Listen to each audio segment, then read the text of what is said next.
I thought it's a May live stream, mid-May almost. It's gonna be a beautiful outdoor live stream out in the city, enjoying the spring, the beautiful weather, the flowers, the trees, the birds chirping and everything. Well, it's freaking cold and it's about to rain outside, so there you go again. I'm sorry, I'm again in my apartment. That's what you get. I hope you're not too bored with that. And I really hope that the next time I'm gonna do a live stream, the weather is gonna be more gentle with me. Because, oh my God. You know, also this live stream is the substitution for a vlog. Usually on Sunday I publish a vlog. But this week I decided to do a live stream so that I would have a little bit more time in the weekend, because I'm working on a new project for future videos. And I was so excited because usually in the weekend everyone is out, you know, they hang out, they go get a drink, they go to the park and everything. And usually I'm indoors editing for my Sunday release. But yeah, this weekend it's raining all the time. It's like 3 days in a row of rain. So I was a bit unlucky, but I hope we are gonna have a good time anyways today. This is gonna be a Q&A.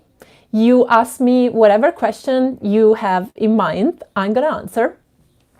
I put my red sweater, which is actually my friend Erasmo's sweater. Shout out to Erasmo, who is not watching this live stream, I think. Anyways, so to give my face a little bit of color, because it's really cold and I'm still white from the winter, so I feel like, yeah, I look like a corpse a little bit. But that's it. Let's see who is in chat already. Okay, nice to see you again. Hi. Take 7. Why my pasta always gets sticky? Sticky because you cook it too long. Hi, lawyer man.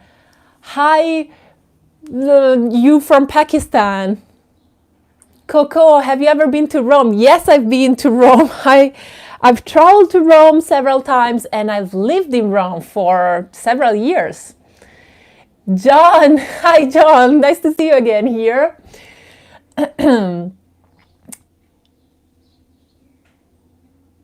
John said, John lives in right across the Hudson River here in Jersey City.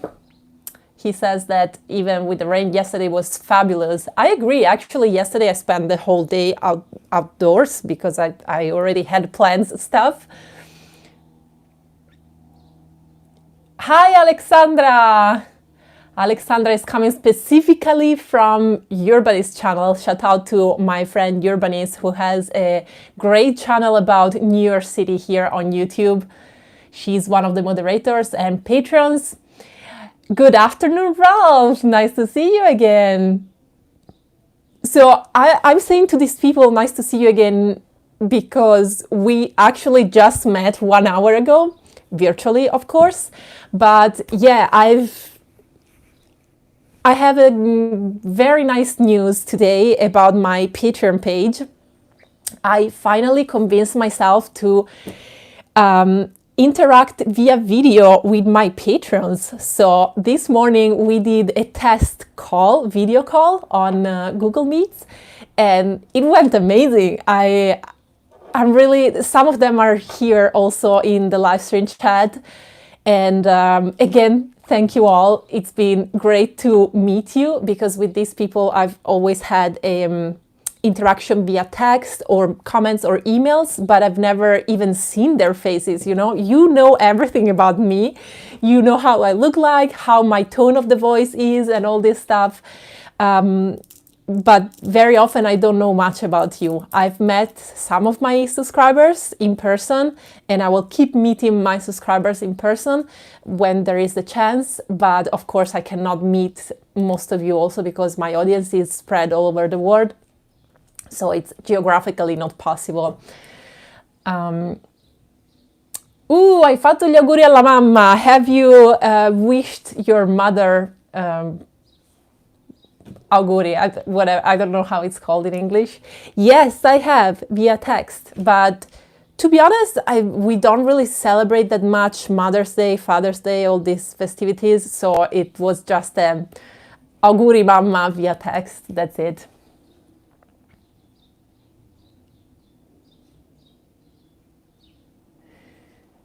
Ralph, that's so nice of you. Ralph, who is also moderator for this chat today, and one of my patrons, he just wished Happy Mother's Day to all the moms in the chat.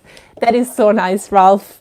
I didn't think about it, so I will join your greetings to all the moms in the chat. And if you are a mom, please let us know, because I think it's a big deal. I have much respect for all the women who decide to be mothers. I'm a woman too, but I am not mother, and I'm not sure I'm ever gonna be.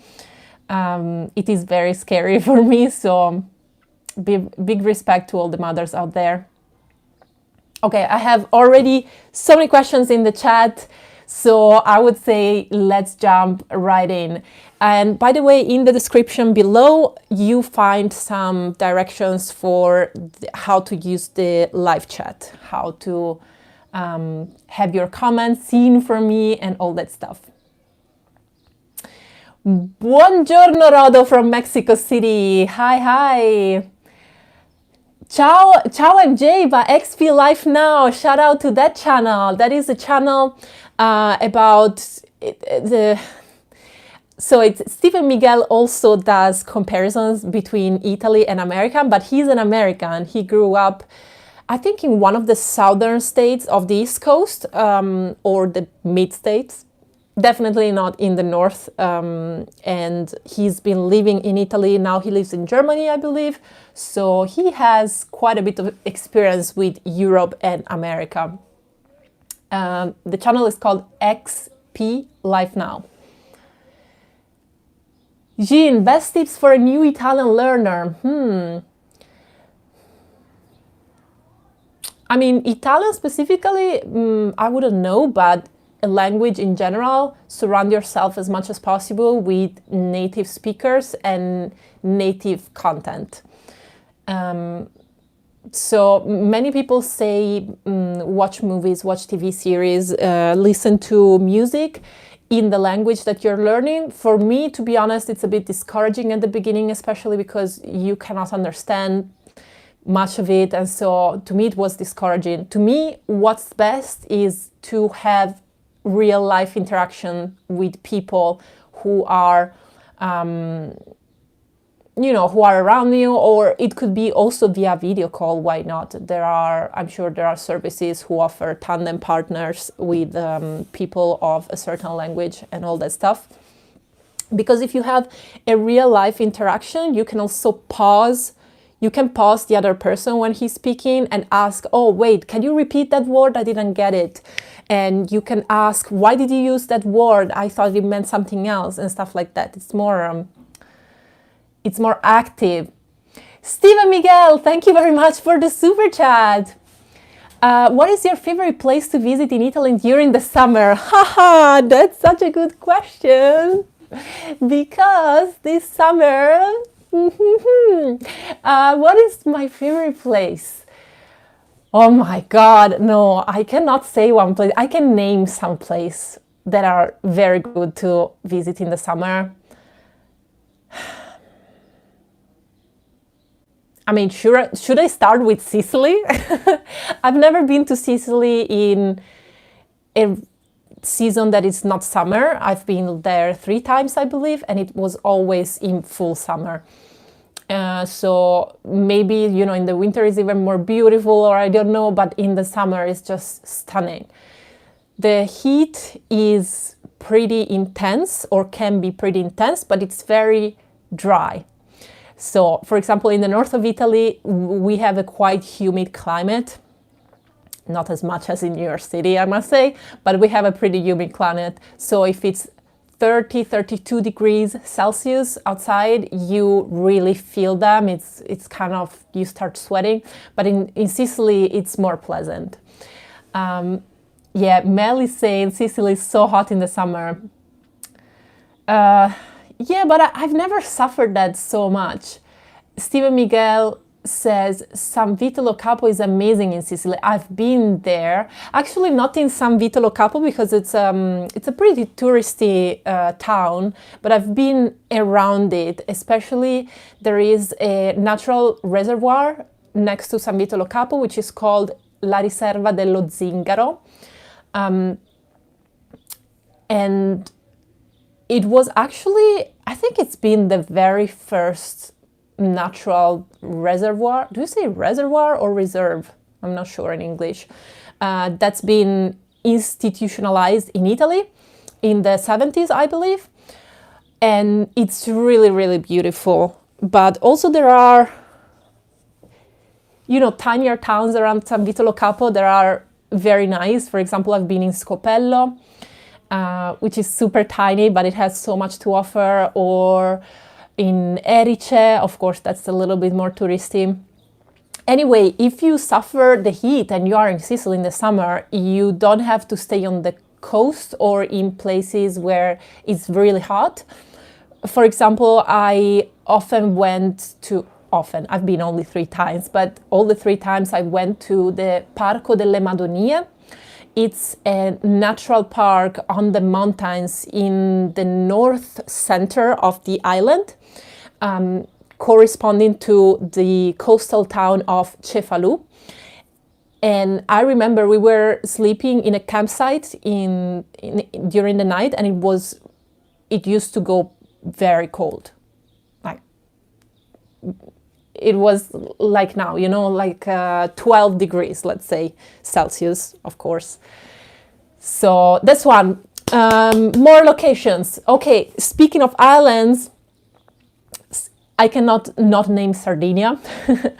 Sardinia is a wonderful island. The northern part is way more touristy and it's been gentrified a little bit. I don't know if it's a correct term, the gentrification about the case of north of Sardinia. But if you go to the south or to other areas that are not so touristy, it's still very wild and it's more traditional. You can experience the more traditional culture, which is what we like the most in this channel, I would say. Other places that I love to visit in the summer,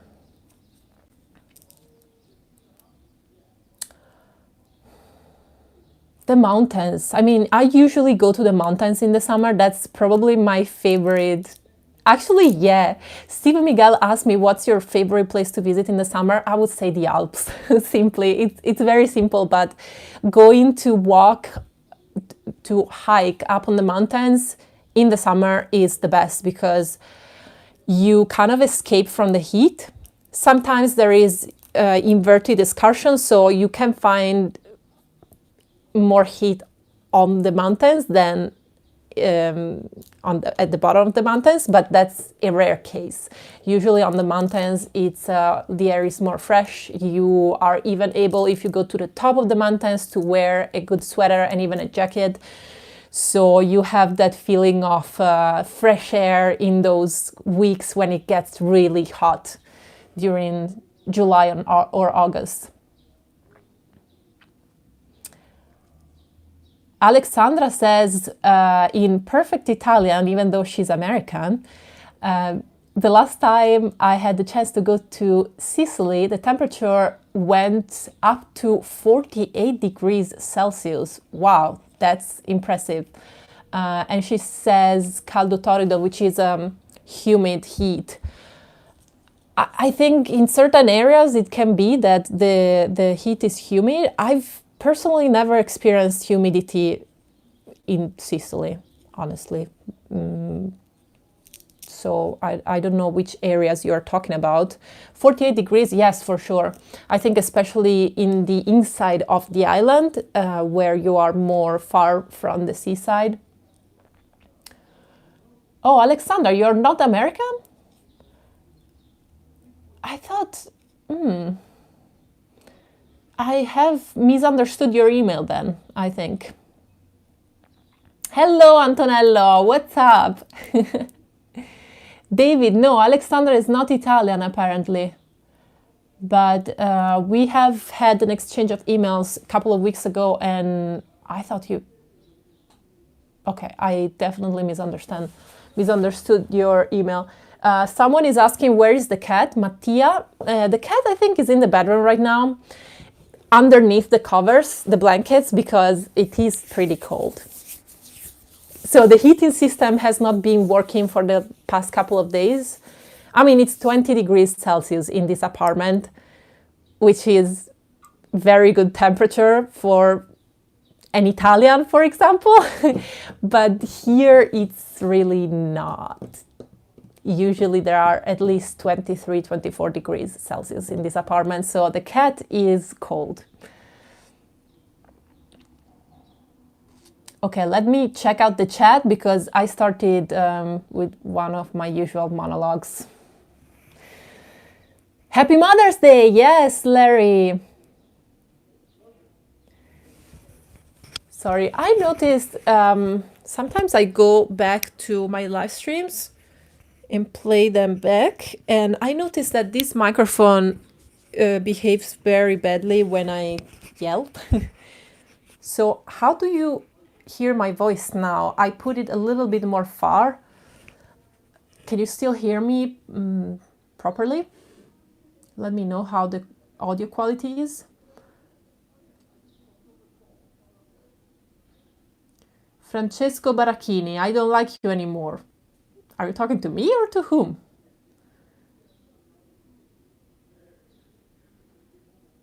Audio is good. Okay, is it worse now that I put it more distant to my mouth? Because sometimes I start yelling in my live streams and audio quality is perfect. Okay, I trust you guys. Awesome. Let me go back because there were many other questions that I completely ignored.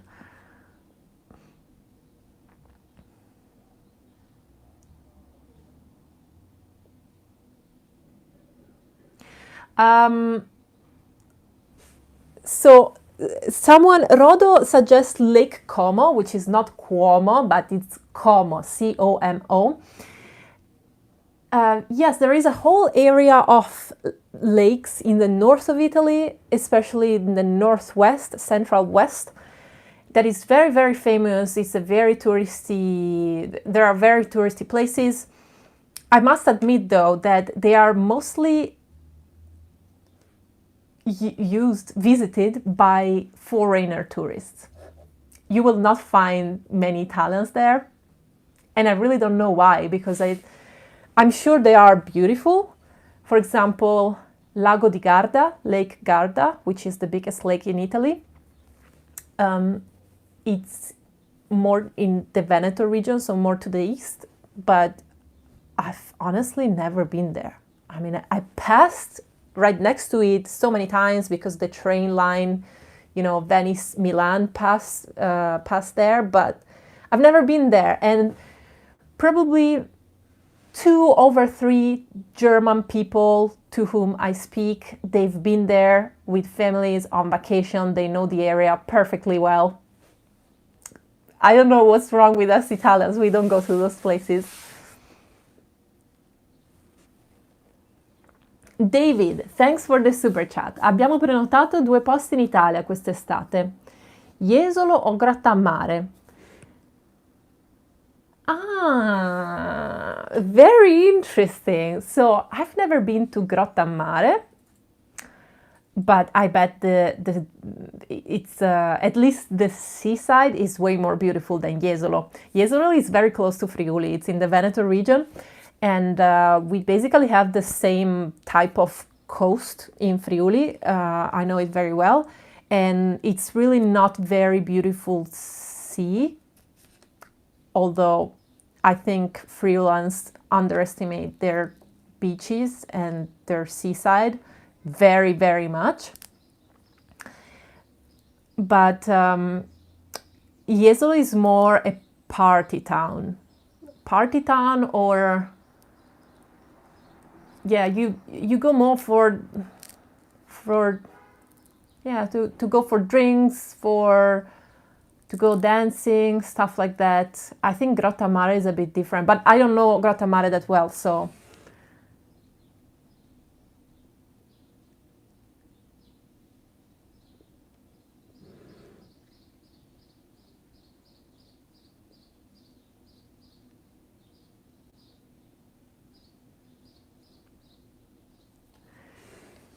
Oh, David. Hello, David. David DB is one of my patrons. How did your video chat work this morning? Very well, David.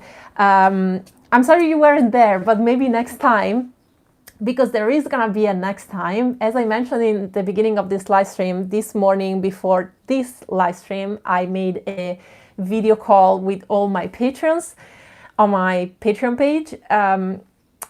The link is down below if you're interested. It was the very first time that we've done something like that. I don't know why I waited so long to try it out, but it's been great. And I'm certainly gonna repeat the experiment. It's gonna be a regular appointment. I'm thinking about doing a monthly live chat. Live chat, do you say? Yeah, like a monthly video conference with my patrons. Yeah. I'm gonna announce it soon on the Patreon page officially. This is unofficial yet. Hi, Judith. Time for a kiss. Super chat. Thank you for the super chat. American kids prefer the taste of sugar and fat and still like it as adults. Are Italian kids brought up with sugary foods or do they have better tastes? Oh, wow. In Italy, we use plenty of sugar. In the context of Europe, I think we are probably the country that uses most sugar. I'll give you an example. Everybody knows the croissant, right? The French croissant. So the Italian version of that, which is actually, it was invented before the French croissant. So it's not the Italian version. But let's say we have a similar shaped pastry, which is called cornetto. And we usually eat it for breakfast. It is our breakfast when we have breakfast at the bar instead of at home. And it is similar to croissant, except that it has less butter and more sugar, way more sugar. So that is a good example of the type of taste that Italians have. We like sugary things, sugary sweets. Although I must say, in America, the thing is brought at the extreme. Here, every sweet for me is too sweet. It's really nauseating how sweet it is. Even dark chocolate, for example, the dark chocolate that you have here is, to me, it's not real dark chocolate because it's filled with sugar. Dark chocolate is supposed to be bitter or prevalently bitter. It has a little bit of sugar, but a little bit, not so much. Here, it's very hard to find what is for me a real dark chocolate. Also, there is another factor here in the United States, is that sugar, real sugar is not used as much. It is also much more expensive than it is in Italy. I don't know why, because I think cane sugar comes from this part of the world and not from Europe, so it should be cheaper here. But here, very often, the actual sugar is substituted with corn syrup. Yeah,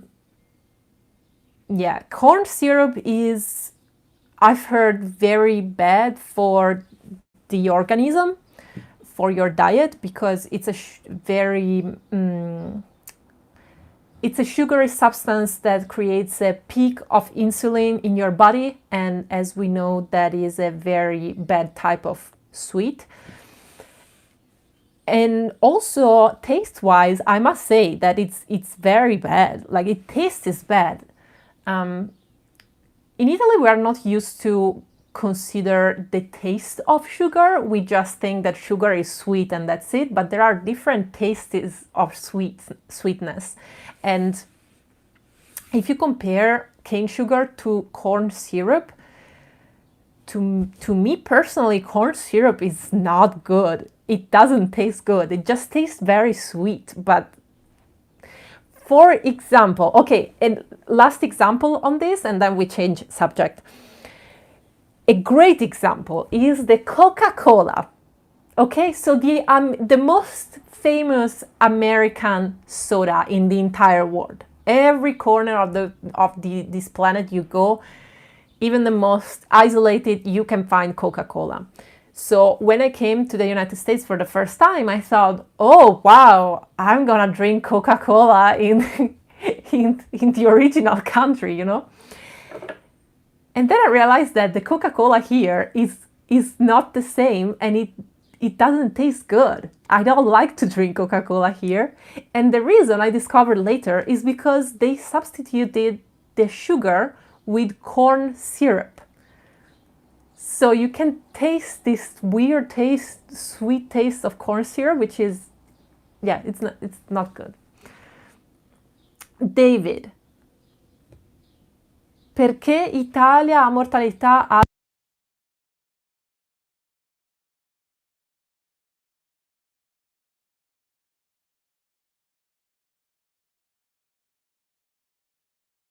Still there? Oh my God, please tell me. Are you still there? Because for a moment my phone froze and I thought again the conversation got interrupted. Okay, I'm back. Good. So David asked why Italy has a high mortality rate of COVID.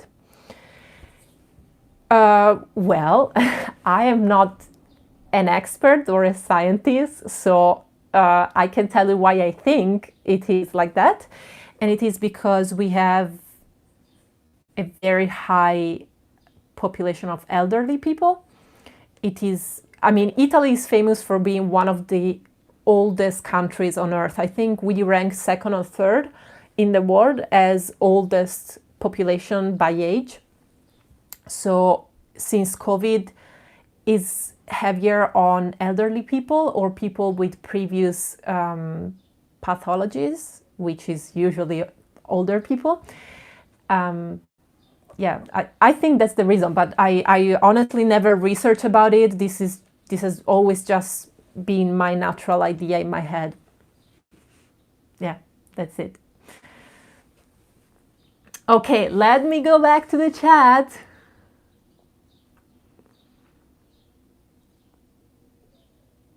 Ooh, somebody hated Venezia.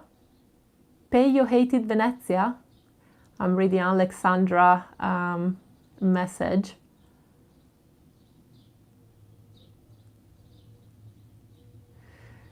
Oh, Stephen Miguel said high fructose corn syrup. So corn syrup is fructose. It's not saccarosio, which is what the type of sugar that cane sugar is.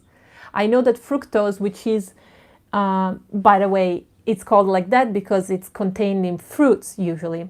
It's the sugar that fruits have.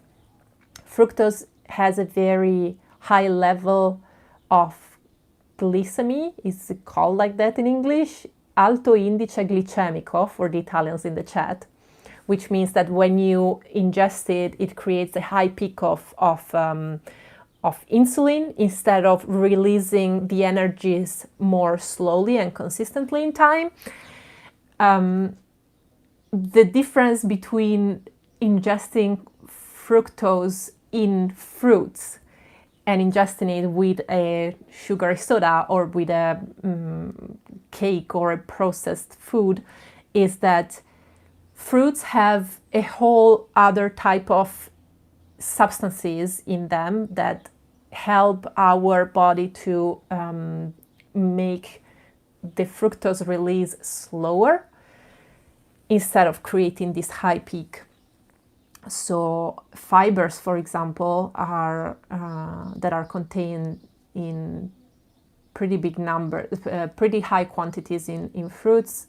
I think they slow down this release of fructose. Again, I'm not an expert, not a nutritionist, not a scientist, so I'm just talking about the little things that I've researched during the years by myself and the things that the public Italian school has told me about nutrition.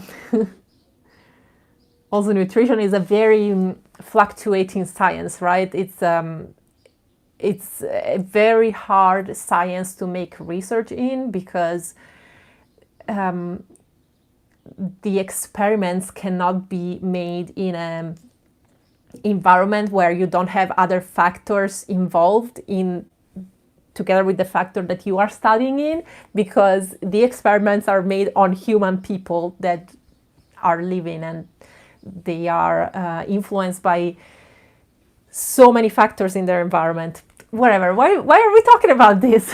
Let's go back to your questions.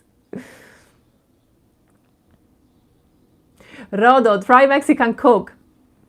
Rodo, that's what I buy. I am guilty of buying cola because it's really the only soda that I drink. But I really like cola.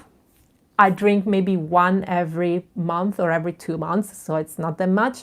But I always keep 1 or 2 bottles at home, and I buy the Mexican cola. New Yorkers, I don't know if Americans in general, but New Yorkers know about this because you can find at the supermarket the American cola and next to it the Mexican cola. And the only reason is that in Mexico they use the real sugar, the cane sugar. Oh, XP Live Now. MJ, you should go to the Coca-Cola Museum in Atlanta, Georgia. Wow, is that Atlanta where Coca-Cola was founded as a company? I didn't know. Are you from Atlanta, Stephen Miguel? Don Vito Cascioferro, how many languages do you speak? I speak 3.5. The half is Friulan because Friulan is my mother language technically, together with Italian, but I've never got used to speak Friulan, although I understand everything and I can reproduce the words and sentences in Friulan. You've seen in one of my recent videos I was speaking Friulan as well. And the other 2 languages, which are foreign languages for me, are English, obviously, and German.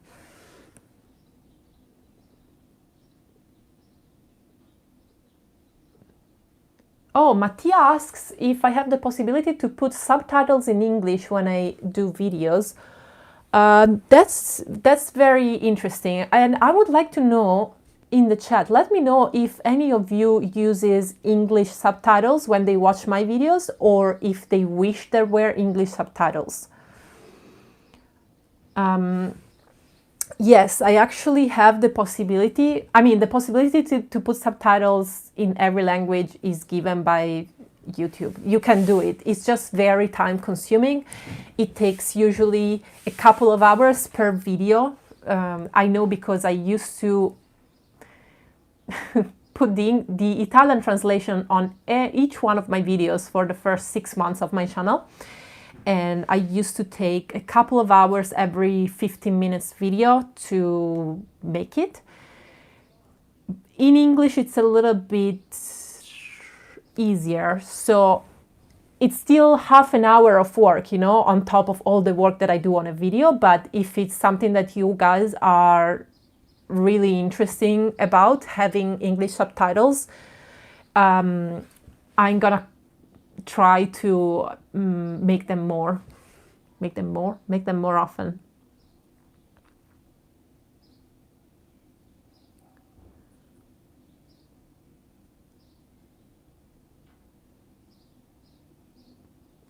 Okay, so far nobody is using subtitles,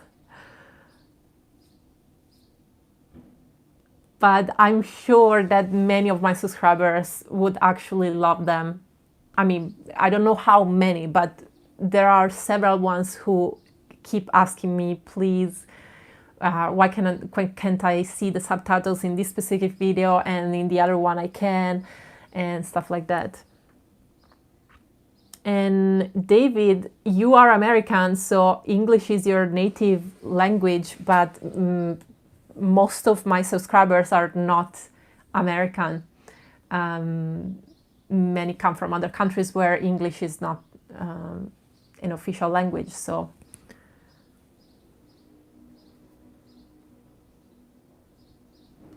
Peyo, are you having troubles with the moderation of the chat? Is it too strict? I cannot control it. I have two of my moderators that are working at the moment to help me with the chat. But if you have any, make the screenshot of the comments that you post if you want, and if they get cancelled for no reason in your opinion, you can send me an email and I will 100% answer you. But I need to see what you were writing, you know. Ooh, Antonio, alternative to Couchsurfing. Be welcome. Be welcome is an alternative to Couchsurfing. It's a website, it's a platform like Couchsurfing. Another one is Trust Roots. They were both born when Couchsurfing became a for-profit company. So years ago. For who doesn't know what I'm talking about Couchsurfing. I have several videos on my channel. I even have, if you go on the playlist of my channel, I have a whole playlist dedicated to informational videos about Couchsurfing, which I used to do pre-pandemic because it's a travel platform. So they are a little bit older.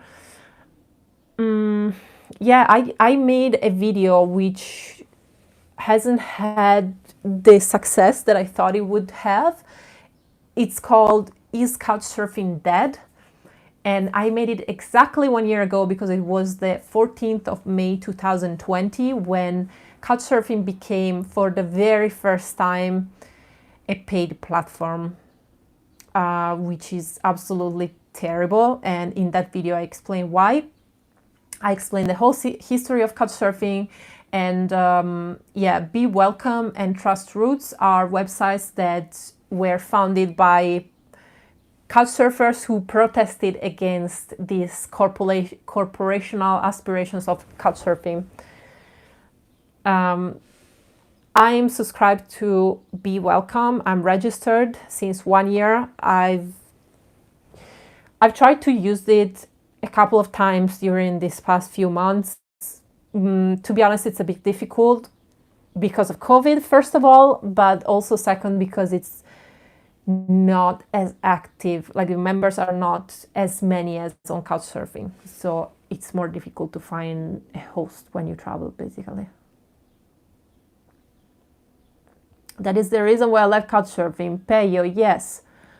To be honest, I used to have, I've had a free year of Couchsurfing because I was a verified member, and verified members, because they paid for the verification, they were given a year for free. But that year is going to end this month. So last year I gave myself 1 year to think about what to do next, if I would abandon the platform or if I would bend over and pay for the annual fee. And it's hard. It's really hard. I haven't made a decision yet.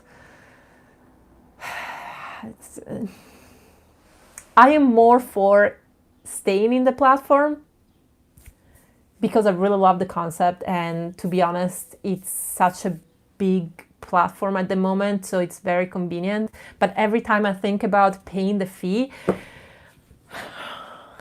I'm there, you know, I get pissed. I get pissed because I hate the destiny of this platform.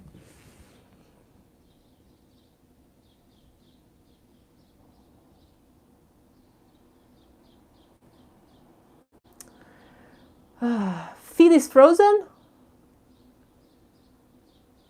Which feed is frozen? Can you still hear me? I hope so. Sometimes the app just stops working and I remain here hopeless. I don't know what to do. Pierangelo, did you try tiramisu in USA? No, I haven't. Or maybe yes. yeah, maybe in a couple of restaurants after dinner we were offered tiramisu, I think.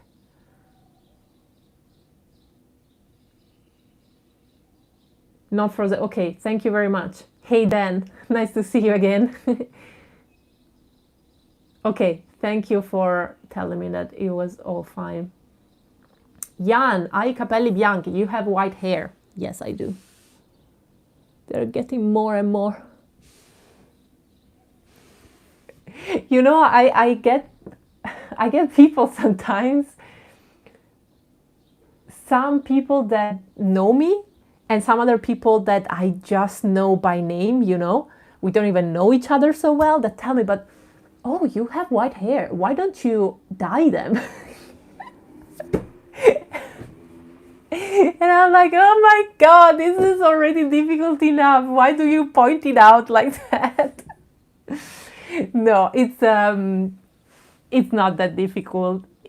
It's funny when people comment on it because it makes me laugh, honestly, because we are so used to not see women with white hair up to, you know, 50 or 60s.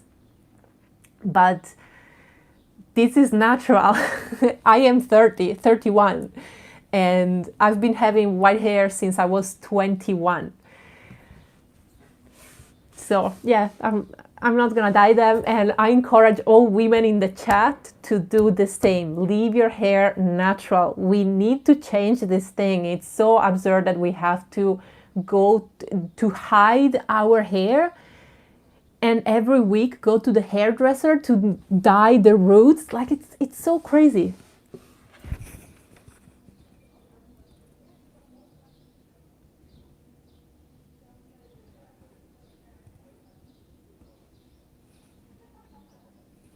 Oh, so I'm reading what Mel just wrote. Mel is the moderator of this chat together with Ralph. She's explaining to Peyo that the issue is not with the moderators, but it's with YouTube itself, which I didn't know, so I'm reading the comment. If you write multiple messages every minute, YouTube will time you out for that because of suspected spamming, which I like, because I prefer when you guys write me longer messages, but well thought and articulated, rather than you writing many at the time.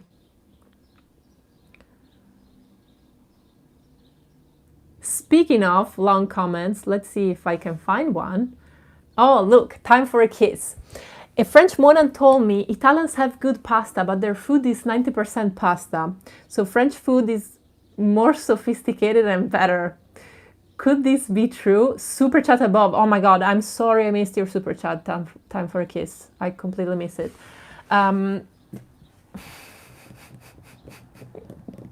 You are provoking me now, though, because you know that Italians and French have a thing going on. Yeah, many people that think that our food is 90% pasta, it's really not. We do eat a lot of pasta, though. Pasta is, because for us it's like bread. It's not considered a specific type of food. For us, if you have pasta with tomato every day, that is weird. But if you have pasta with broccoli one day, and then pasta with tomato, and then pasta with pancetta and asparagus the third day, these are considered three different types of dishes, because pasta is considered like bread. Bread is, except in American tables, I guess, because here in this country bread is demonized.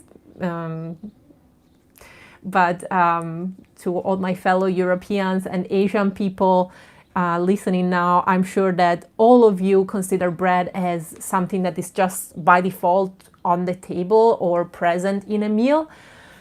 At least once per day, we all eat bread, I think, right? It's either for breakfast with some jam or with some ham, or for lunch in a sandwich, or for dinner with the soup. We consider pasta the same way as bread, more or less. So that's it. If French food is more sophisticated than the Italian? Probably yes. French food has. By the way, I have to say that I don't know French cuisine that well. I know very, very little. So I'm comparing the two cuisines based on that little information that I have about French one. French cuisine, I have the feeling that is way more reliant on technique, cooking techniques. They use culinary. They use culinary techniques way more than Italians. Italian cuisine is, on the contrary, all based on freshness and high quality of the ingredients. And I'm not saying one is better than the other, but they are just different. French don't need to rely as much on the quality of the ingredients because they use more techniques, so they process the food more. And they make food taste amazing. But doesn't mean that it's better than the Italian. Did I miss some other super chats? I hope not.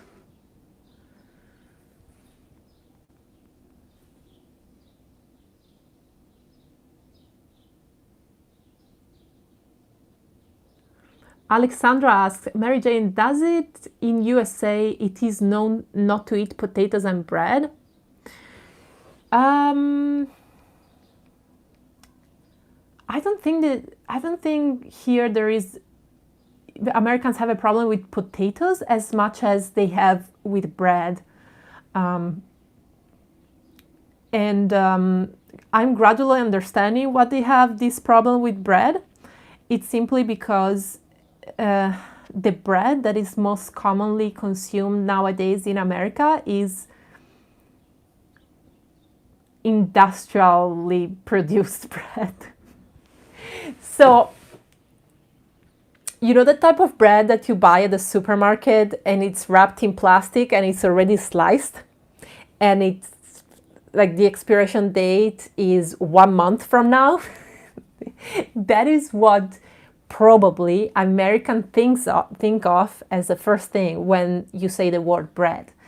And that's why it's demonized, because it is true that that product is horrible. It's something, first of all, disgusting. I eat it sometimes, even in my family. Sometimes we have a bag of that because sometimes your bread is just not fresh and you have to clean the plate from the sauce. You know how we Italians do. We never leave the plate dirty with some sauce or some residues of food. So we take one slice of that bad bread to clean the plate. But other than that, we would never make a sandwich with that bread, or we would never use it as a substitute on a daily basis for real bread. And I hope Americans one day will understand that or something, because really bread is the base of, I mean, I know it's Mediterranean diet, but Americans sort of come from there. And to cut out bread and pasta and all cereals just because you are, like, your food industry is not able to provide you any good quality cereal based foods, that seems a little bit exaggerated to me.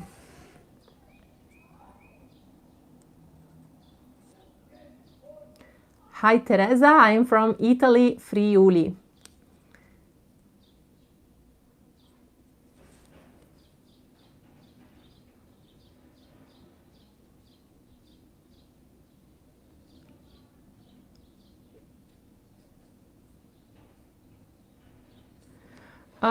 Crumb Cakes asks, what do you think of the New York Italian American culture food versus your area of Friuli?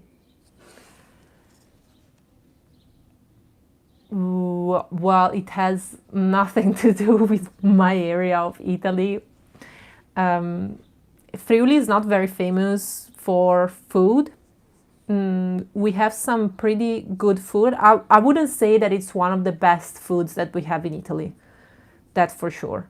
We have some amazing food, but I can see why it's not famous for food. And therefore, here in New York, I cannot find almost anything that is Friulan. Although I'm sure that there is Freeland food. I just haven't found it yet.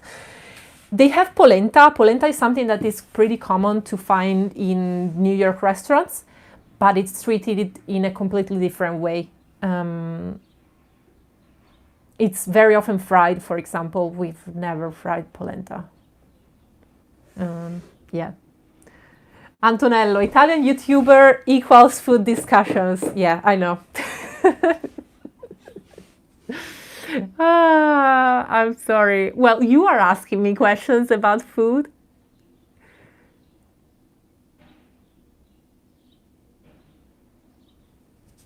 Charles, there is a bakery in town. I haven't bought bread anywhere else for the past decade. Well done, Charles.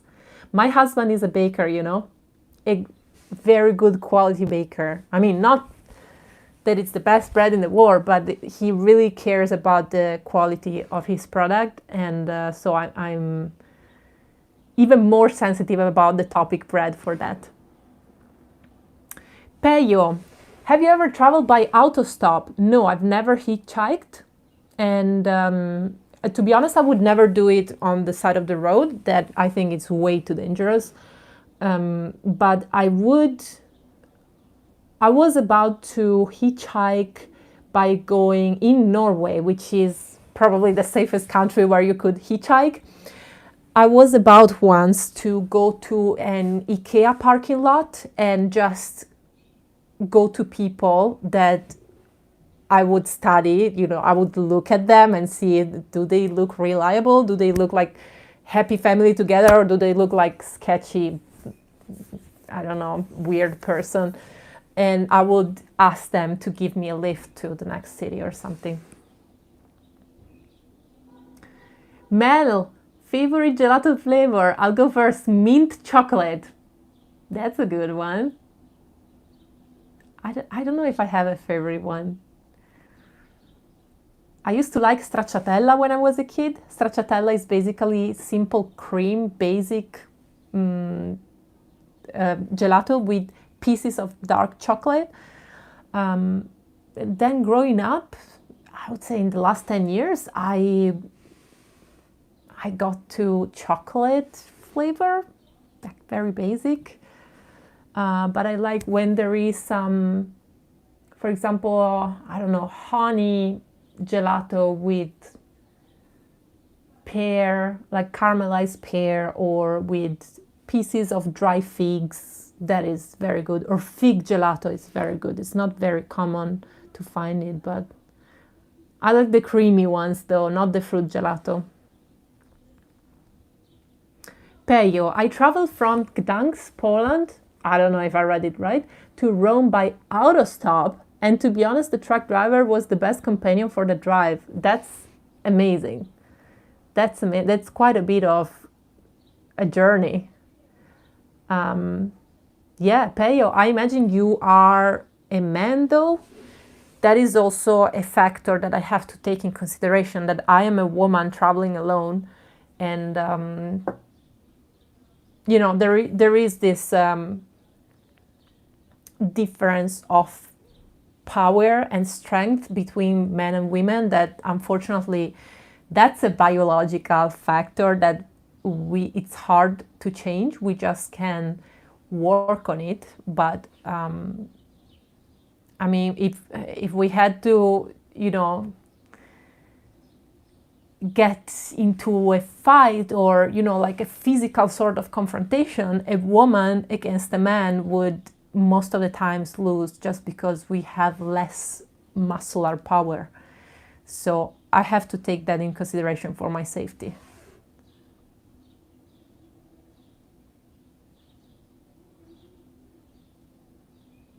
Oh, Antonello says there's a whole social media discussion about catcalling in Italy right now. I've seen something on Instagram, I think, about that.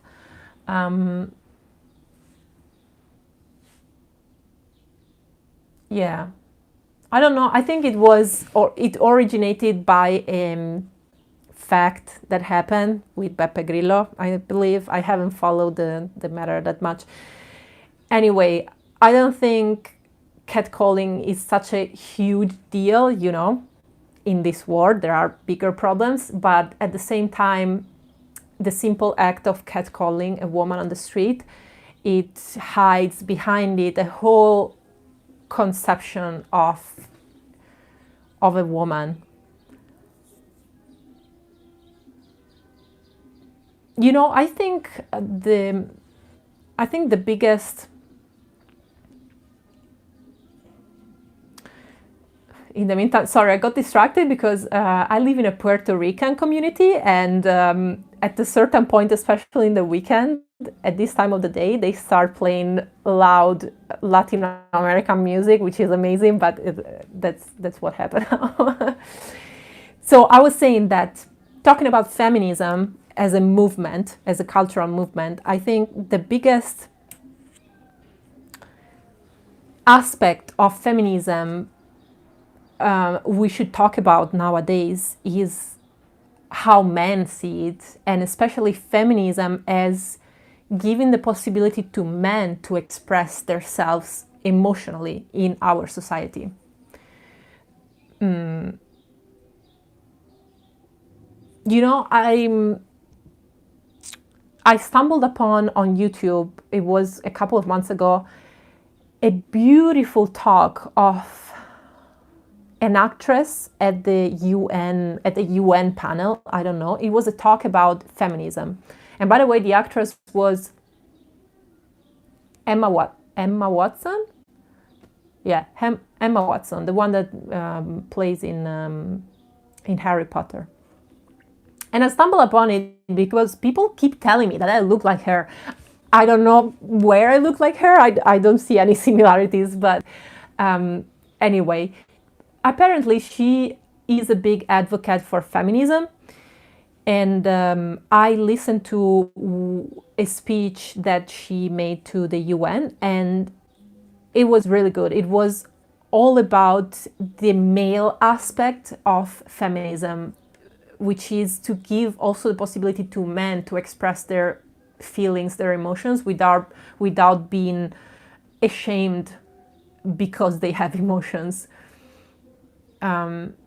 So I think talking about gender, we talk more about women and, well, then gay, trans people, of course. But I think also men suffer from stereotypes in this sense. But you know what? I think I already put that video that I'm talking about, the speech, in my list of suggestions for my next suggestions video, which is gonna come probably in a couple of weeks, 2 or 3 weeks. I decided that I'm gonna make a suggestion video every season, so 4 per year. If you don't know what I'm talking about, I made a suggestion video 2 months ago, probably. It was February. I made for the first time a video where I listed a series of movies, YouTube channels, YouTube videos, books, talks, songs, and stuff like that I simply suggested for a reason or the other.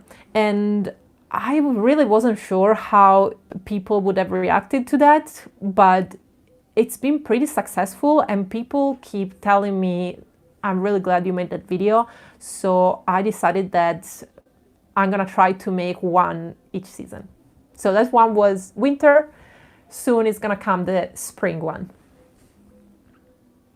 Stephanie, hi, nice to see you here. Another one of the moderators of this chat, my subscriber and Patreon. And Stephanie is reminding you all to consider being a patron to support this channel. My Patreon page is down below in the description of this live stream. You might want to become a patron if it's not the first time that you see me and you think my work on YouTube deserves to be supported. You can access to all my Patreon content, which is on another platform. So it's content that you cannot see on YouTube, by simply pledging a certain sum of money every month that you can decide, starting from $1. So if you decide, you can register for $1, $2, you want to offer me a coffee every month, just as a thank you for the work that I do here on YouTube, you can do so. And by doing that, you will access to weekly content that I do on this other channel. You will access to this new video calls that I will make monthly with my Patreons. So you have the possibility to talk directly with me face to face. And of course, there's private messaging there. And what did I want to say? Yeah, and it is a great thing also for me because I don't do brand deals like most of YouTubers usually do. I don't support myself financially with working with third parties, you know, and doing advertisement for them on this channel. So yeah, if you want to help me out and support my project, the reason why you get new videos every week is simply because I have these amazing patrons that support me with a donation every month.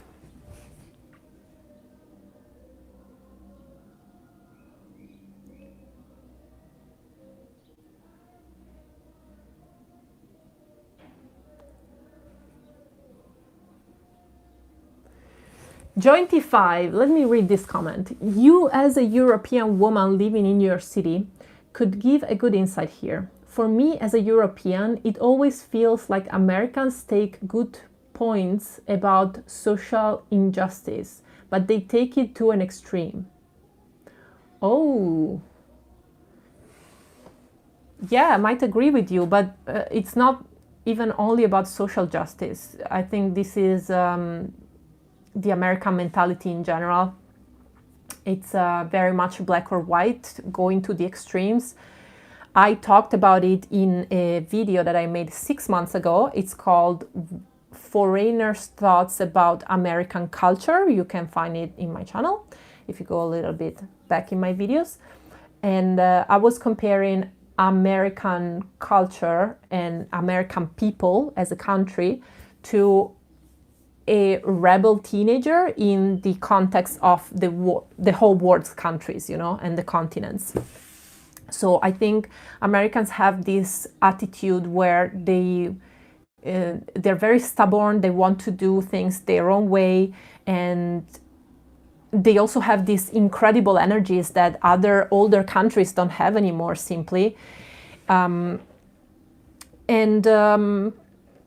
Yeah, so as a teenager, they have great ideas, which older people or older countries don't have anymore because they kind of exhausted their energies. But at the same time, they bring them to an extreme. So I totally agree with you on this point. Rachel, hi. I have a question. How do you navigate friendships? Like when your friend believes rumors about you are false. Also handling friendship drama, especially in the USA among women. Oh my God, don't... Look, the women friendship, female friendship that I see here in New York City, I don't have a good opinion about that. From an external point of view, of course, because I'm not in any group of female friendships here with other Americans. But I see from outside how women handle their friendships, and I don't know, I see plenty of drama and of talking behind each other's backs and faking things, faking expressions even, and faking emotions, which I really don't understand. How do I handle my relationships? If we talk about female friendships, especially, my two best friends in this world are girls. We were in school together. And it's not always easy, of course.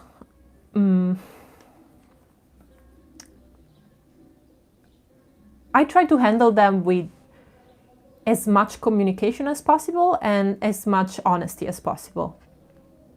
That's all there is to it. So very often happens that within weeks and months I collect a certain hostility towards one of them for a reason or another. Maybe she's doing things that I don't really understand why she's doing those things in her life, and maybe I might even think that she has something personal with me that she's not telling me, and so I start to collect all these feelings of weirdness at first, and then aloofness.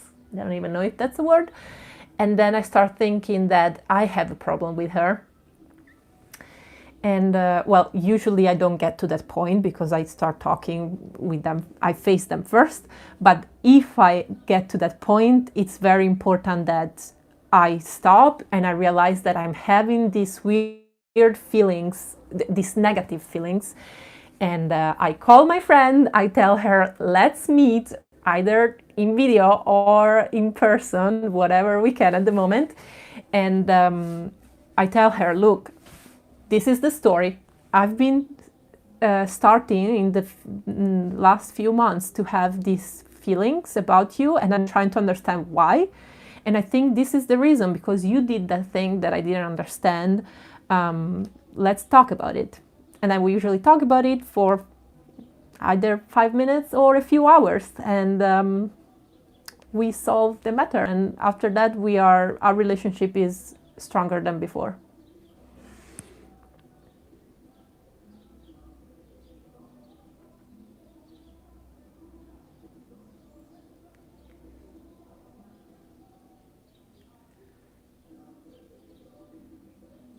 I see, Rachel, that other people are giving you good advice on the chat. Yeah, I mean, if you do this and the other person is not understanding why you're doing this and she keeps going behind your back, then I would ask myself, is it worth keep fighting for this relationship, or maybe not? If it's a long term relationship, meaning that maybe she was your friend when you were kids, then I would definitely keep fighting for years for it, and try to educate my friend to be more honest and more open. Oh, look who's here! Some hairy creature. Nico, say a hi! You're famous! 91 people are watching you. He really doesn't care. Nico. She's been so cold these days that the apartment is colder than usual.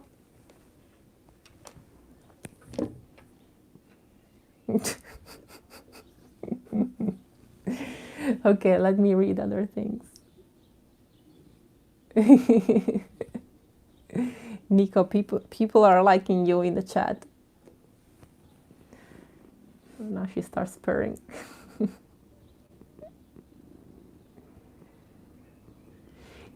Yeah, just Kate says sometimes it's just a misunderstanding. Yes, I would say most of the times it's a misunderstanding, especially between friends. Very often it's just a misinterpretation of something that someone else has done. Alle arrivate il yacht. Sì, Dario.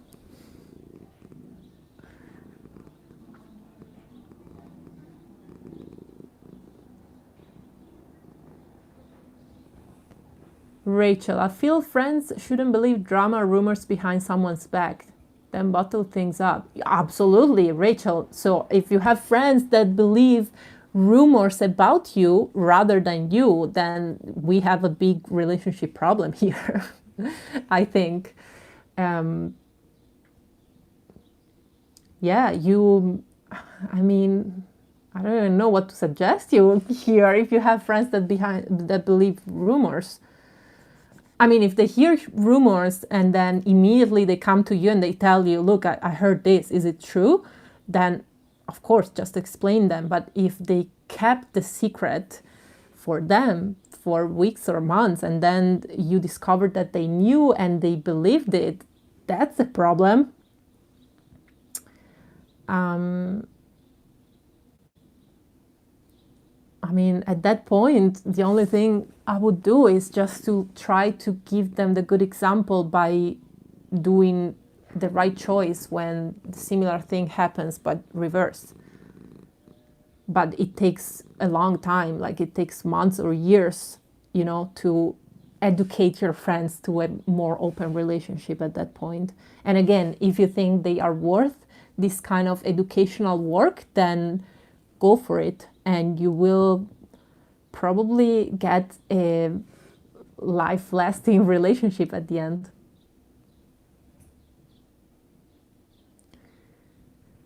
Ooh. Okay, I have 3 questions. Oh, wow, so many questions. Are you a fan of the minimalist and the minimalist lifestyle? I'm not a fan, but I appreciate the minimalist movement when it's about fighting consumerism, not when it's about feeling better because you have less stuff. Because sometimes I see people that get rid of everything they have and go buy only the few things that are very durable and high quality and blah, blah, blah. But I think that the kind of behavior has a contradiction inside. Do you say contradiction inside? I think so. I mean, you cannot say, I want to have less things and then still go buy some more things. It's just, it doesn't work for me. So yeah, that's it. But I also think minimalism, as far as I know, at least the YouTube version of it, was born in the USA, and it was one of those extreme reactions to extreme consumerism. So certain people here in this country were absolute victims of this culture of consumerism. At a certain point in their life, they said, no, now I stop everything. Now I get rid of everything I have, and I just sleep in an empty room with a bed and a chair, and that's it. And sorry, I don't want to be mean to these people or to be offensive, but I find that ridiculous. Like, stop going from one extreme to the other. If your house is filled with stupid stuff that you don't need, just stop buying that stuff. You don't have to get rid of it. For example, as a teenager, I've had a certain moment in my life around 16, between 16 and 19, I started buying clothes. It was, to be honest, I think it was Nico. I think it was the beginning of the fast fashion kind of industry. So clothes became so cheap that I was able, with my little money, to afford to buy them. And so I started buying quite a few clothes, like way many more than what I actually needed. And then at a certain point in my 20s, I finally, thanks to YouTube, got in contact with the whole processes that are behind the fast fashion industry. And I realized that it's a very, very, very bad industry, both for the environment and for third world countries who get exploited for it. And so I simply stopped buying new clothes. But that doesn't mean that I got rid of my old clothes.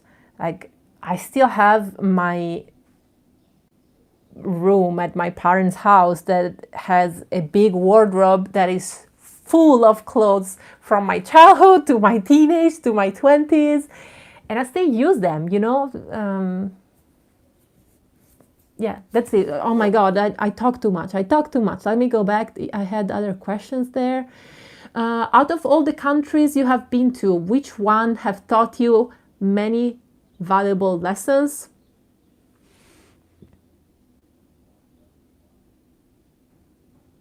Germany, no doubt. Pierangelo, do you miss the stars watching the night sky in New York City? Pierangelo, I must admit that I've never I've never had the opportunity to live in a place where you can see lots of stars, so not really. Also, here in the United States, it's way easier to see the stars than in Europe, because Europe is still, on average, if you take the whole, like a big territory, is way more densely populated. So it's really hard to go in a place where for kilometers and kilometers and kilometers there is nothing, there is no city or light pollution, whereas here in the US, it is way more possible.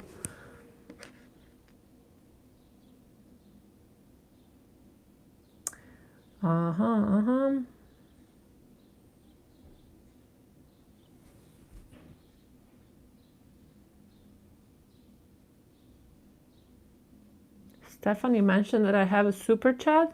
Maybe I already addressed it. By the way, if you do a super chat and I don't read it, I'm very, very sorry. Just write me like, I made a super chat and you didn't read it, and I go back and look for it.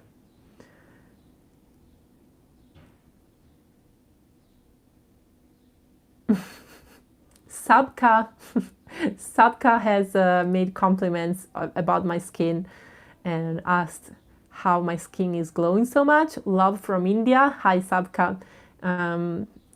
I think it's good genes, first thing. Second thing, it's video. So I do have bumps and stains right now, but you don't see them because we have a video, you know. In real life, if I look at myself in the mirror, I can see them.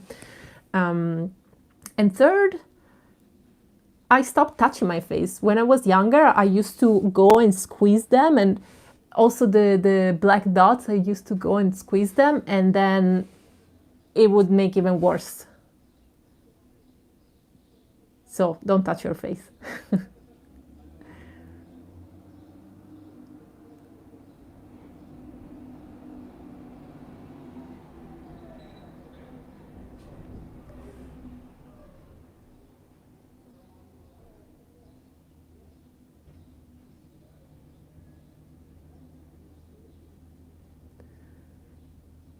Okay, Stephanie communicated to me that I have a super chat from Dean L101, from one gardener to another. Oh my God, where is it?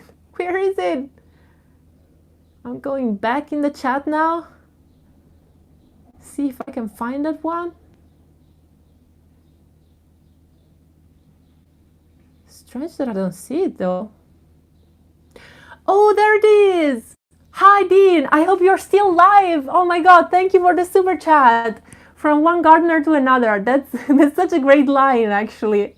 I love to be considered a gardener, even if I'm not practicing much here in New York City. But thank you. I appreciate it very much. Okay, let me go back. It's a whole scrolling job here, people. Scrolling the chat.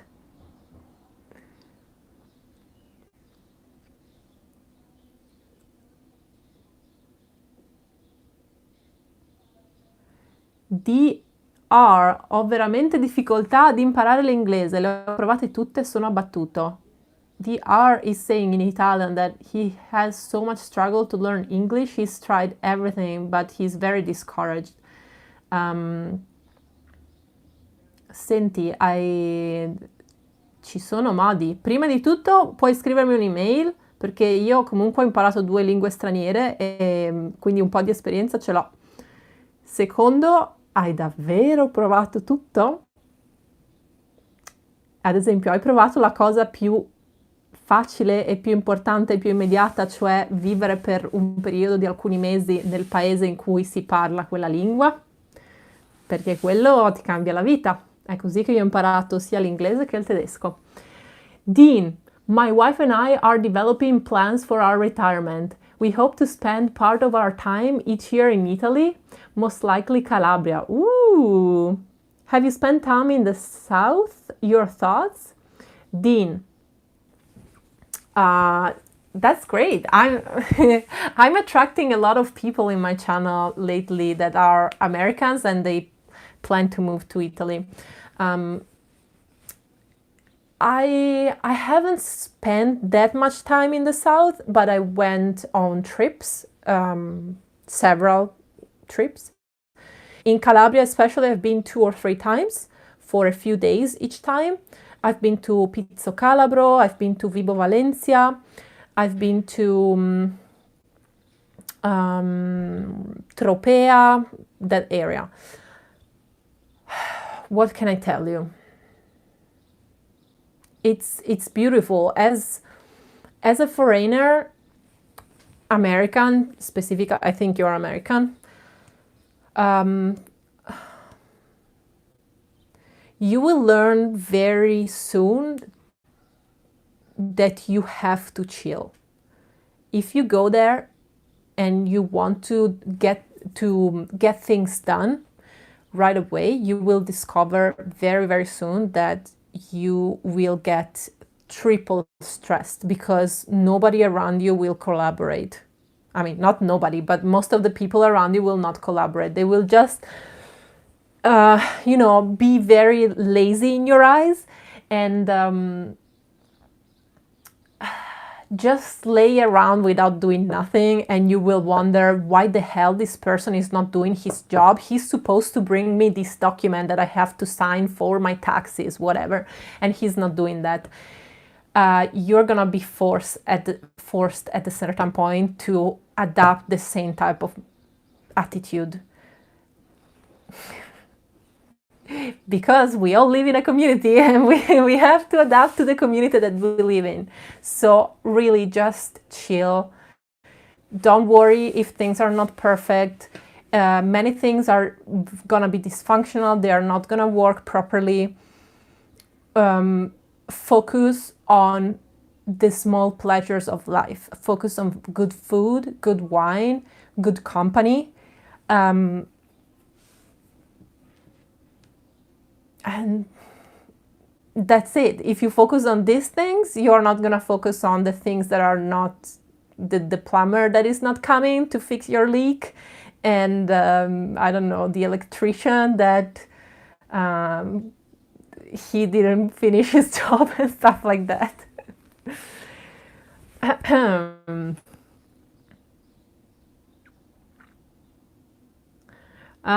Quanto costa vivere un mese a New York? How much does it cost to live for 1 month in New York? It obviously depends on your lifestyle, on the area of New York where you live. Let's say for Manhattan, if you're renting an apartment by yourself, that's gonna be $2,500 if you are not too pretentious, because 3,500 is more of an average price for a 1-room apartment in Manhattan. On top of that, I mean, you double that. So I would say 5,000 is the minimum to live as a normal person, not as me, because I still live with $1,000 per month. And 10,000-15,000 is probably more the average per month to live here.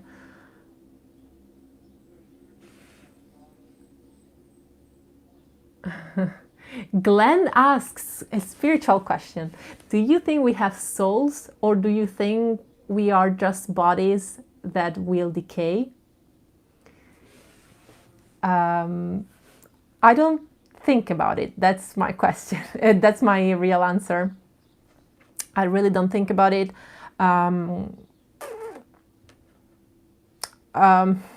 I mean, I grew up being religious, and especially Christian Catholic. So I used to think that we have a soul, of course.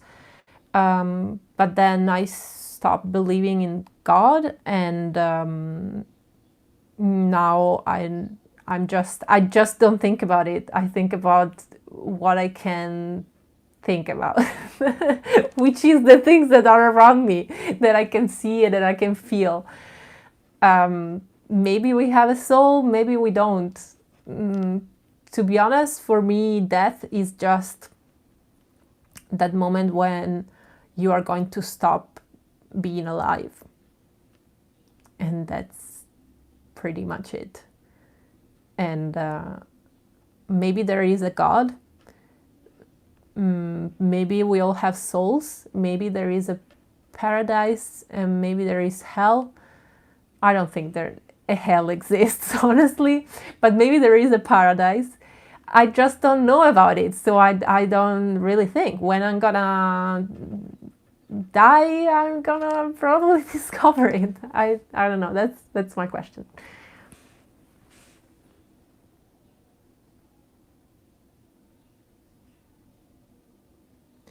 Il templare.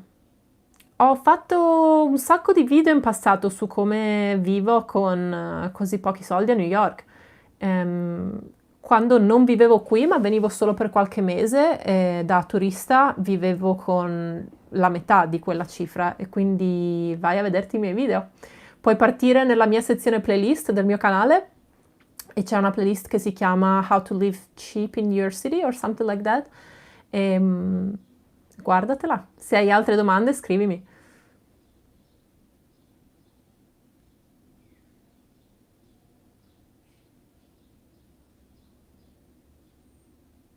Ralph, thank you for the super chat. Ooh, good question. Mary Jane, what are your plans for your channel this summer? Well, if everything goes according to plan, this summer you're gonna see loads of Italy. So I mentioned this in my last live stream. I finally got my travel permit by the immigration office of the United States. So I'm finally gonna be able to travel to visit my family after more than a year living apart. Big deal for an Italian like me. Yeah, I'm gonna be... I'm so happy just thinking about it. I hope to spend most of the summer in Italy. I was thinking about going in July. I haven't decided when yet, at what point.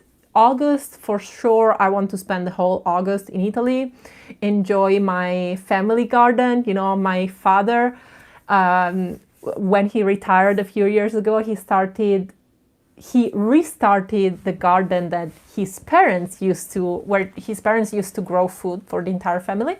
He restarted it, and that's amazing. I'm very grateful he did it.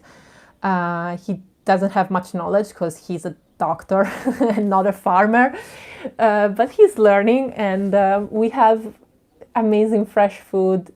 And August is really the month where the biggest harvest happens.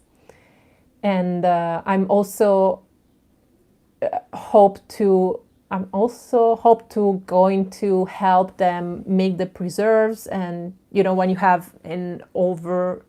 your garden is producing more than you can eat at the moment, you have to preserve the food. So that's a lot of work to make jams, to make pickling and all this stuff. Yeah.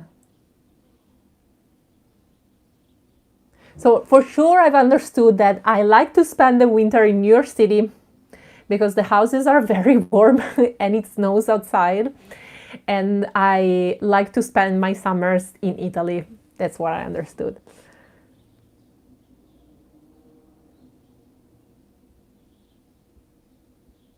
Pierangelo, what is the best book behind you?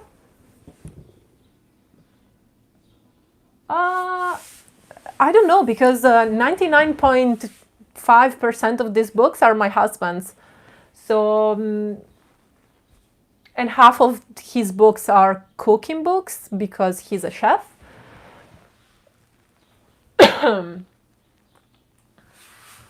I can tell you what's the next book that I'm gonna read. Ugh.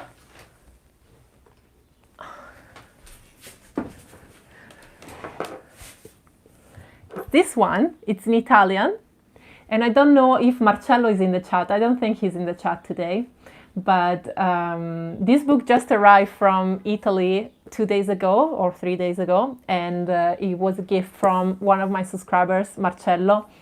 and he thinks that I'm gonna like it. He sent me also a video where the author was presenting the book, and I told him, okay, you can send it to me. I think I'm gonna read it, especially because it's short. I don't have a good relationship with reading.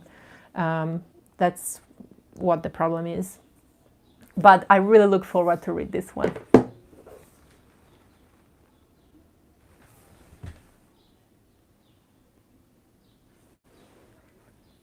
Yeah, but I don't know.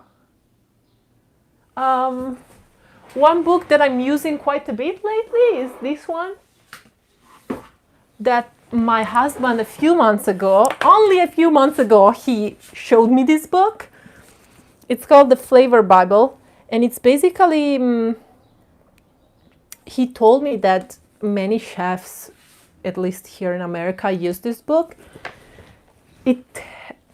Among the other things, it has a list of many ingredients and the combinations that go well with that ingredient. So, for example, you have here celery root. Where is this? Celery root. And here you have the combination like basil, bay leaf, beef, beets, brown butter, very well with butter, very well with capers, very well with chives, with cream, stuff like that.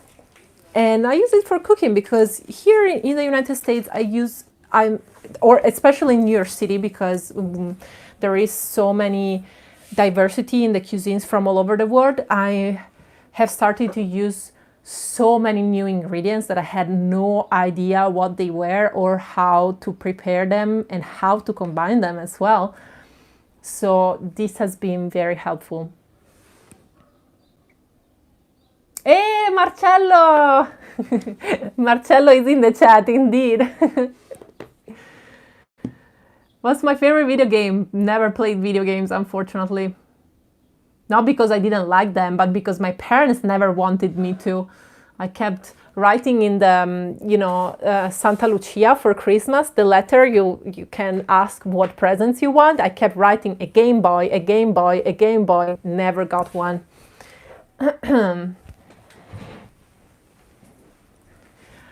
Taxman, howdy! Those of us living outside of New York City are getting the impression that New York City is getting less safe.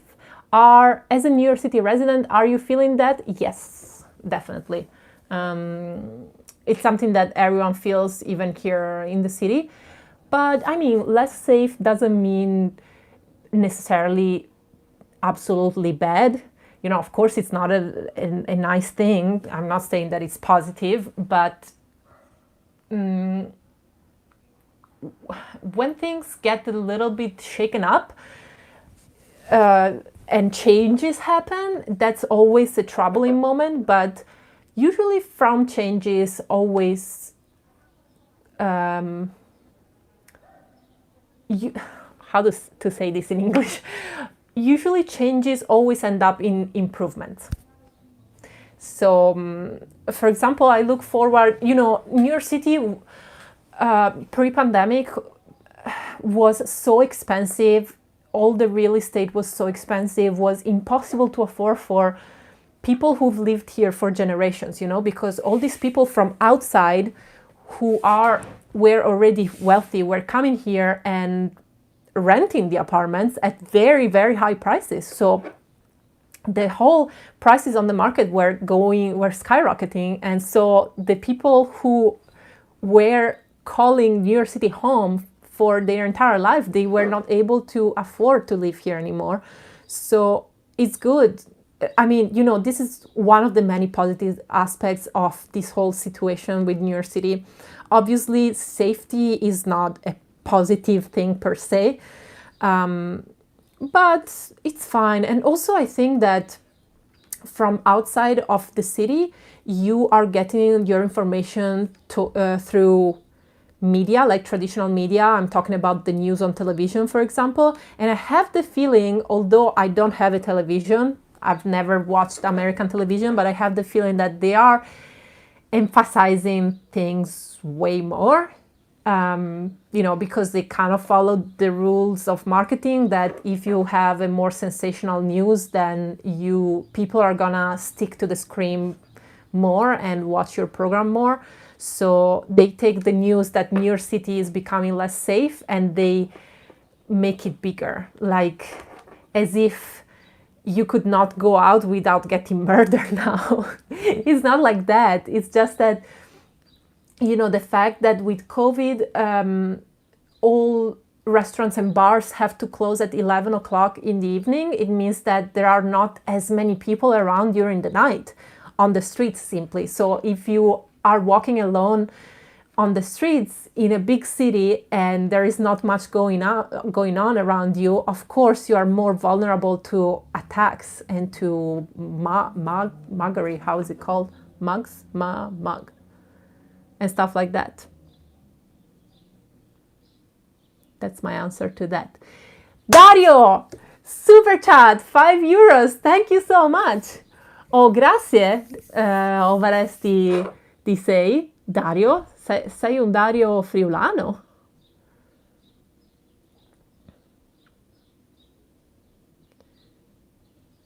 I'm scrolling your chat. Ah, Dario, sto aspettando il visto per venire a vivere negli USA. Ah, he's waiting for his visa to come to live in the USA. Riguardo al costo della vita, potresti dirmi una stima della differenza tra New York City e lo stato di New York, area di Buffalo? So Dario is asking about cost of living, and he's asking specifically about the difference between New York City and the state of New York, especially the area of Buffalo.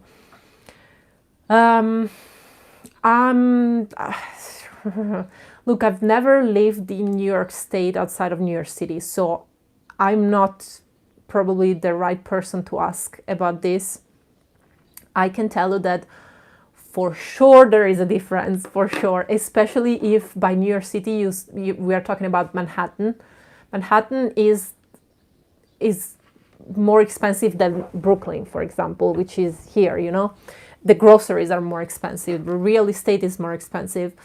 And I do make daily trips around New York upstate. I've never went to Buffalo. I passed through it with the bus a couple of times, but I never stopped. So I can tell you that whenever, even if I'm out of the city in the countryside where there are little towns and everything, if I am within 2 hours driving from the city, the prices, although they might be a little bit lower, they are not very different than the city. If I go over it, so for example, if I arrive to Albany, which is probably 3 hours, 3.5 from the city, things are different. Also, if you go to the grocery store, you will realize immediately that the prices are lower. So I imagine that going towards Buffalo, things are more like in Albany than in, I don't know, Newburgh or whatever, Catskills. Buffalo is also very close to Toronto, which is also a pretty expensive city in Canada. So I wouldn't know about that. That's all I can tell you. Sorry, I cannot tell you more. Taxman, thank you so much. $10 for you and 5 for the kitty. Okay, I'll buy Nico a treat then. Thank you.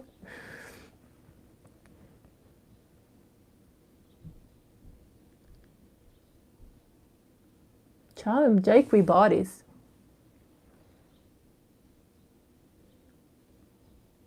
Boris? Sei quel Boris?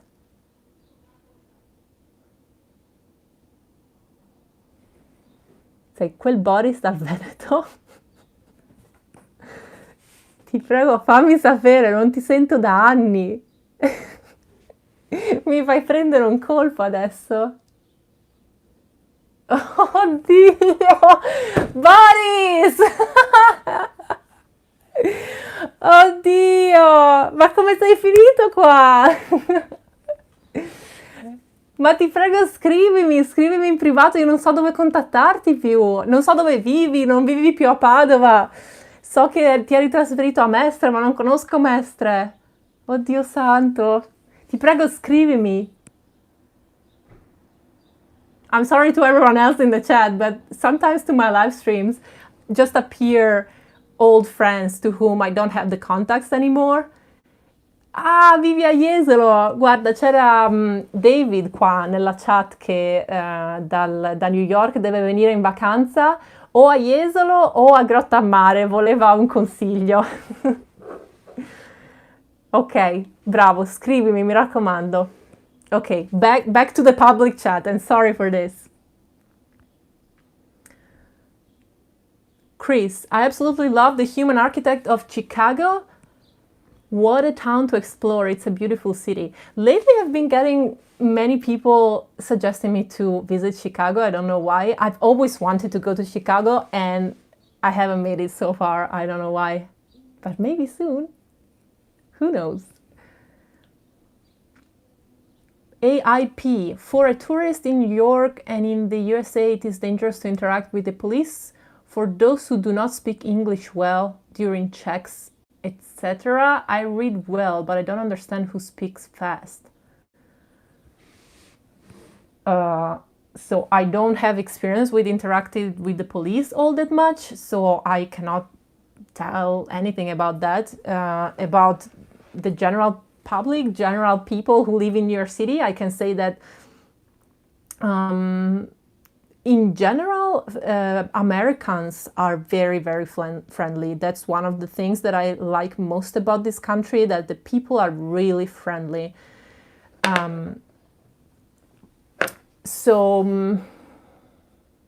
Yeah, they are also patient with your English because, especially here in New York City, they get so many foreign people and not everyone can speak very fluent English. So they are very, very patient for that. Pre-pandemic, New York City used to be very, like everyone was very much in a rush. Time is an issue here in this weird place of the earth.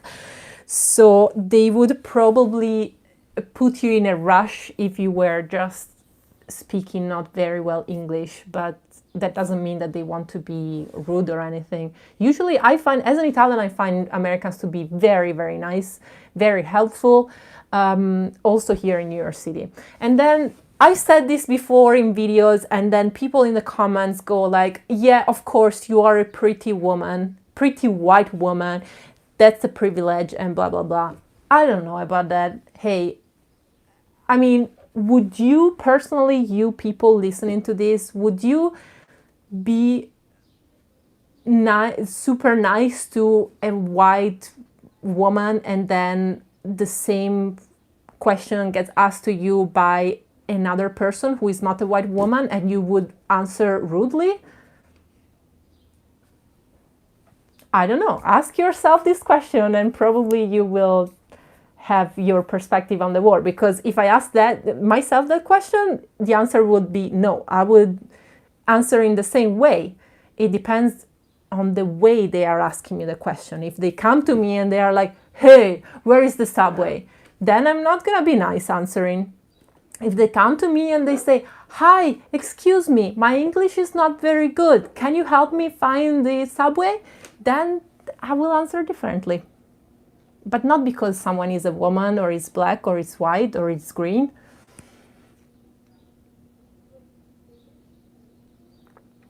Dennis Stafford from Midwest, thank you for the super chat.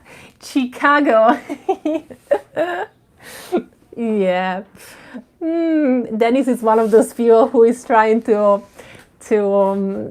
attract me there. Let's see what's gonna come out.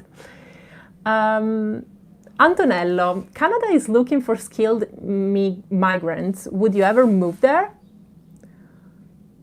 I mean, if I had to live steadily in a country at this point, it would be either Italy or Germany or somewhere not in North America, somewhere where I can have access to great food. But I remember when I visited Canada for the first time, I I remember thinking that I would have liked to live there for a couple of years to have the experience of living there. It's I think Canada it's a very nice place to live.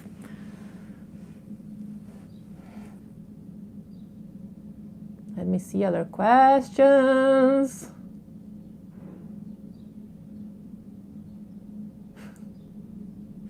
Boris.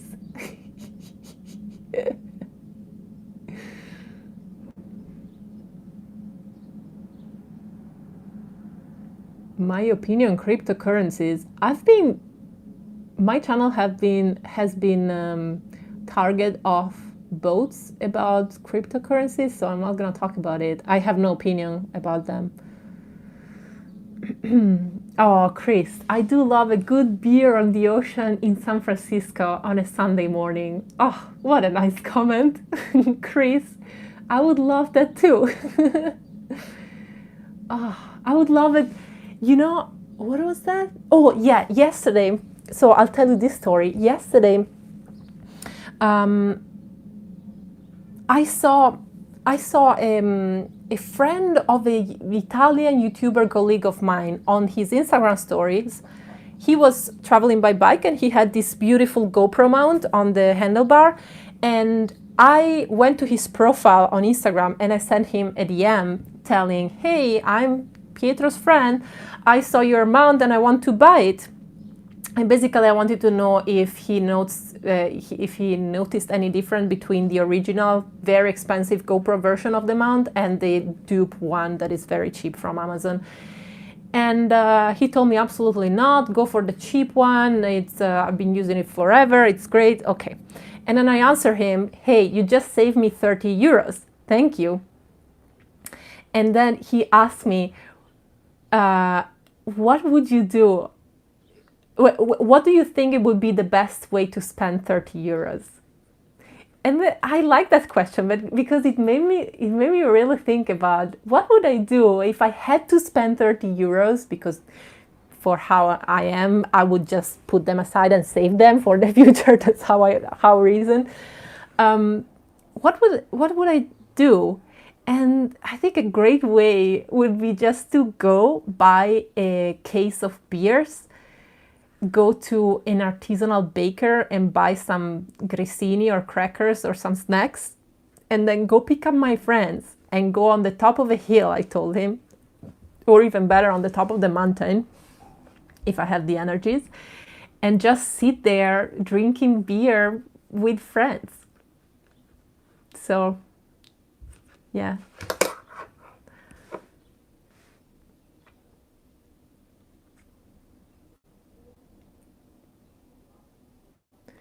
Oh, I see in the chat you people are talking about ciao bella.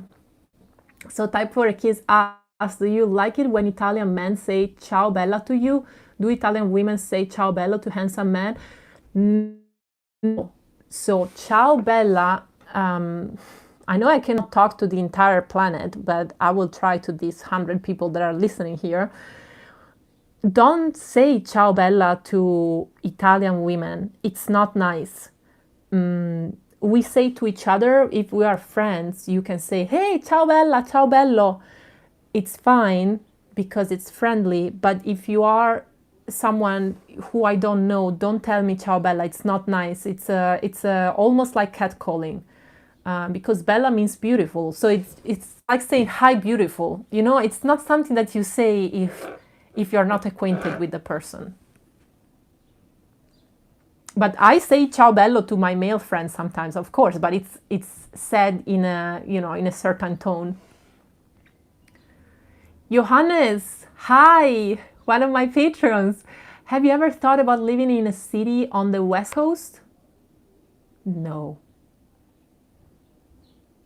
No, Johannes. No, I don't know. I've never been to the West Coast, so I don't know.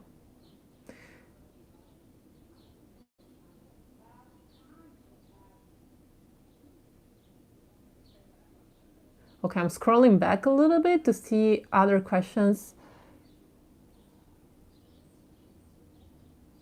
Like Mama used to make, do you miss Italy? I'm Italian just like you and I miss it a bit. I live in the UK. Oh, you missed it a bit. I missed it a ton. A ton.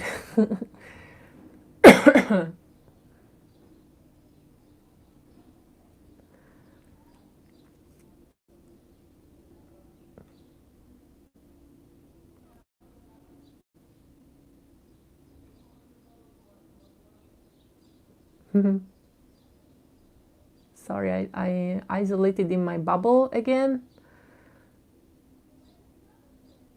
Antonella, women deserve a girly catcalling. You would enjoy it.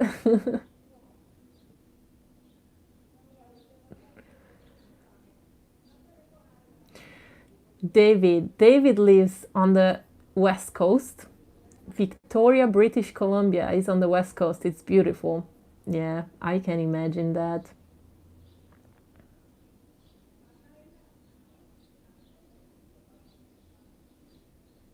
Oh, Kate is looking forward to going back to Italy this summer. I hope you will meet it.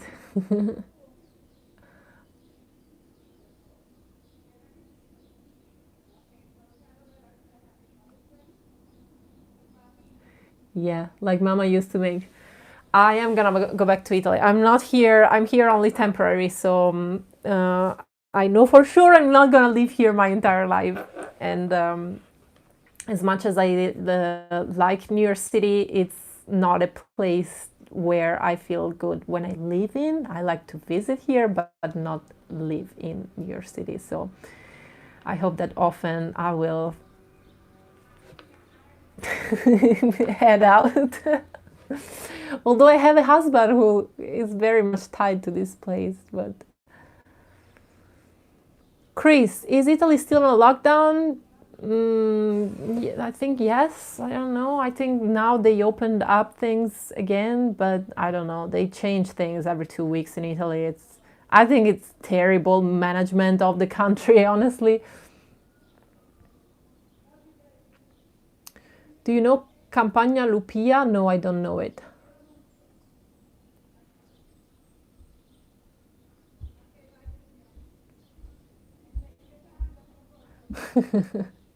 Priyank, you want to sleep? Where are you? India? What time is it there? Anyway, I will. Hi, Mar.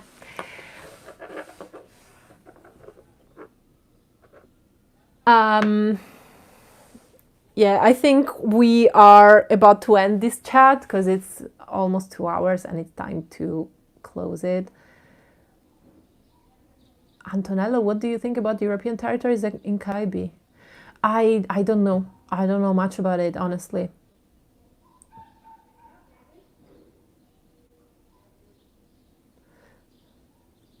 Campagna Lupia, Venezia che sboro? Mai a Venezia? No, no, non conosco.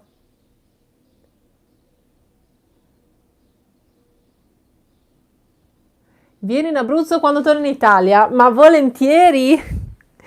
I've been to Abruzzo region in Italy in the past. I had friends from Abruzzo. I've been to Sulmona. I had a friend from Sulmona, so he was passionate about mountains, so he drove me around a little bit that area, and then I went to Vasto, which is on the coast. Beautiful places. I ate so many. Oh God, how are they called? Arrosticini. Oh mio Dio, mi stavo dimenticando. Arrosticini. Yes, arrosticini. It's the national food of Abruzzo. Okay. My beautiful people, and it is not catcalling. Thank you, Alexandra. Thank you to my moderators. Thank you, Mel. Thank you, Stephanie. Thank you, Ralph, for helping me moderating the chat. If you have any complaint about how moderators manage the chat, please feel free to email me and yeah, show me what you wrote and what and why it was cancelled. I don't know. Whatever. Let's collaborate. Let's not complain. Let's collaborate, okay? Thank you, everyone. I kiss you goodbye. Check out my Patreon page. The link is in the description if you like my channel and you would like to see more of my content, because I make a whole lot of content on a weekly basis there that you cannot see if you're not subscribed. So consider that. Goodbye, everyone. Lunchtime for me too.